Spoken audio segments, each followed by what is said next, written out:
moving on. So then we had Cody Rhodes. He comes out and he cuts a promo again, which this is something that I mentioned even last night. I kind of feel bad that like his last couple feuds, he's feuding with the camera every single week almost because he keeps feuding with part-timers. And I'm like, that's kind of a tough thing.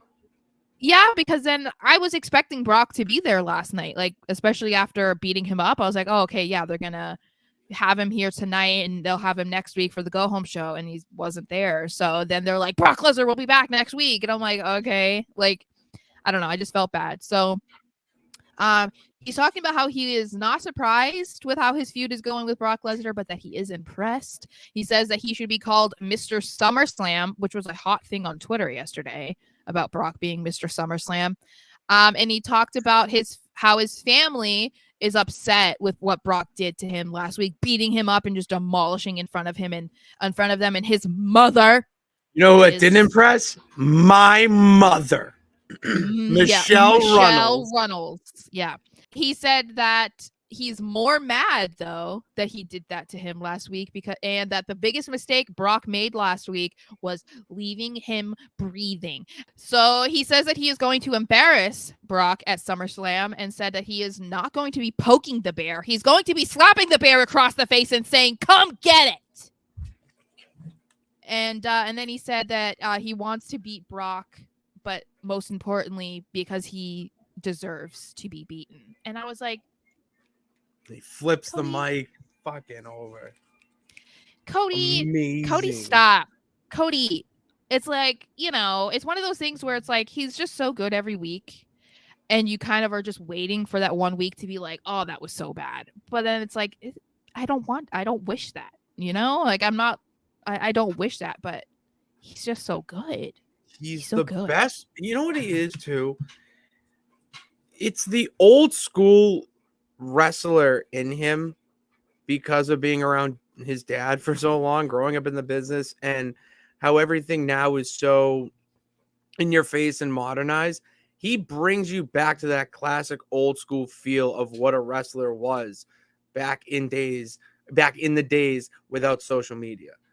You know, he just makes you feel these emotions that I don't think anyone on the roster, except for the few elite at the top, and even they don't even do it as good as him, can do. And all he has to do is talk and put on a hell of a promo and get you hyped for that match against Brock Lesnar. I think, you know, along with the old school vibe that you were talking about when he talks, I think the thing that also makes him so good is that he differentiates himself from others because he doesn't sound scripted. You know, there are moments where you can tell where it's like, oh, he wanted to make sure he said that, right? But I feel like he's another one where you want to listen to him every time he talks, but it doesn't make you feel like it was rehearsed or you know, he had to say this or he was practicing and it sounds whatever. Like it sounds, I think part of the reason it sounds so good is because it sounds so genuine. And you don't find that a lot because obviously there are script writers and some people are just not naturally good at talking.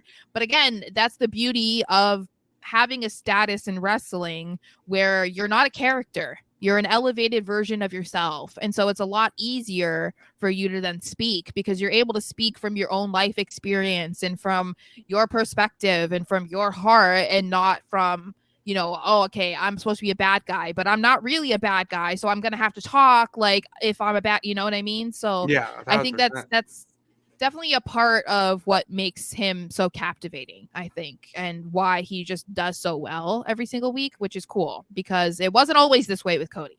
No, he had to go out of Alexandria to find himself. Yes, exactly.